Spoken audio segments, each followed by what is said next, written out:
So we are roasting the almonds on a low temperature until they are goldy and brown. It does take a little bit of your time, so take your time and enjoy the smell of the roasted almonds.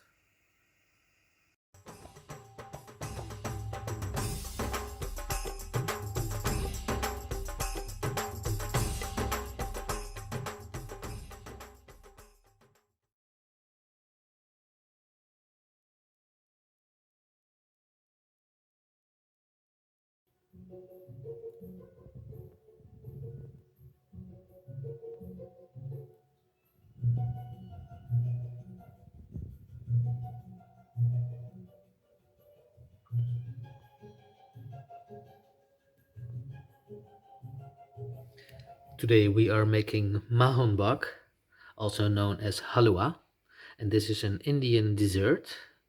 And we are using 50 grams of semula, also known as grießmehl, and 50 grams of flour, just a regular flour. We are going to use 80 grams of sugar, 175 milliliters of milk, and we added some raisins as well, and some vanilla essences and a few drops of almond essences already in the milk.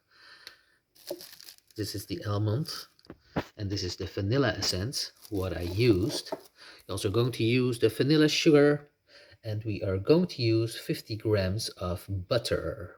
In the meantime, we are still roasting our almonds, and they are becoming brown, as you can see, but we do not want them to burn. So keep stirring and try to get it all even in the same color. But I love the dark and lighter pieces of almonds together.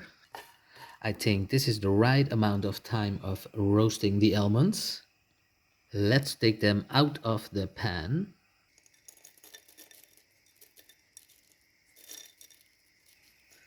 And let this rest for a while. This is already done. We will use this later on. So my pan is still on a low temperature, and we are going to bake semolina flour, and we are going to bake this for a couple of minutes in the hot pan.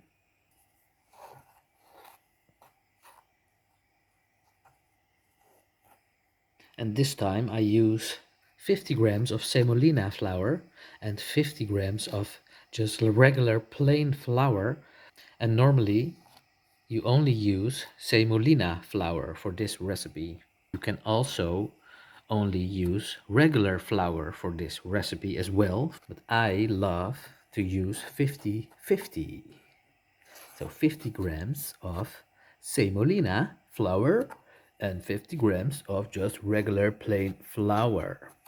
I am baking the flour in my hot pan on this low temperature for about 5 minutes.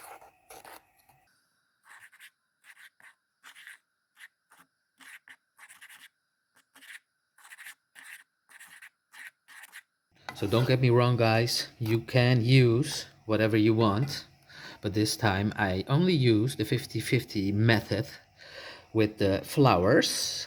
This is the ultimate best Mahanbhog to make. So now it's going to get interesting. I'm going to add the butter and let it melt slowly.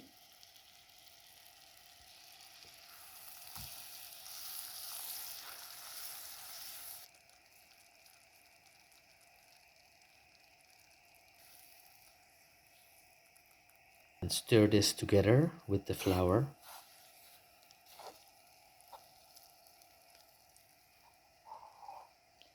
Until all the butter is dissolved.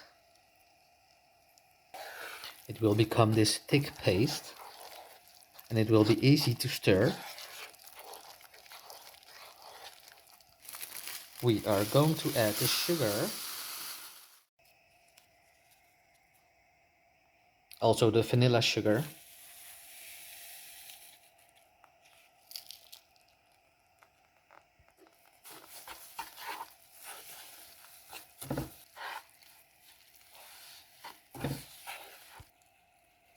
And we are going to add the milk with the raisins and the essences.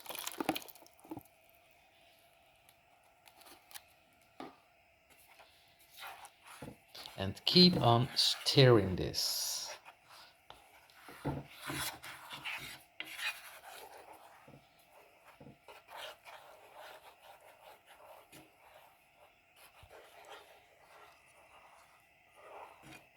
Try to get out all the lumps just by stirring them into the milk. And it's very easy to do.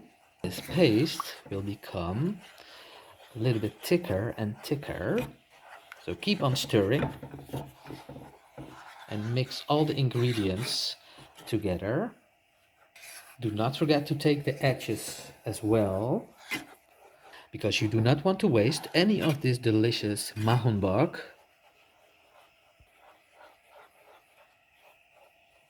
So when we are at this stage, we are going to add the roasted almonds, but not all of it, just half of it. Yes, I think just like this. Set this aside and stir this into this paste. So it will become thicker and thicker, as you can see. The longer you leave this on the fire, the thicker this will get and becomes more like a dough.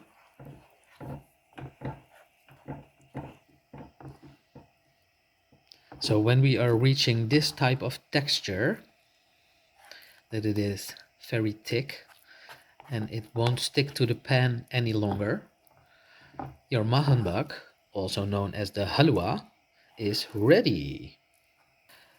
So halwa is the pronunciation in the Islamic world, halwa. The mahanbhog is the Indian way to pronounce this dish, this delicious sweet dessert dish, the mahanbhog version, and that is known in the Indian world.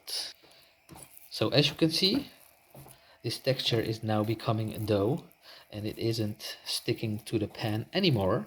So this is ready. We are going to set this in another bowl and we are going to let it rest and cool down. So this is the end result. And I love to eat this right off the spoon, just like this. But we have to finish this. We still got the roasted half of almonds. And we are now going to decorate this on top of the halwa. And ready to serve when it's cooled down. But I am going to taste this.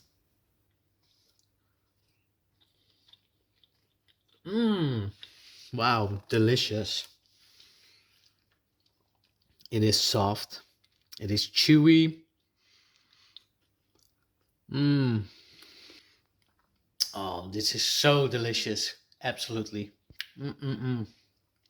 Lovely.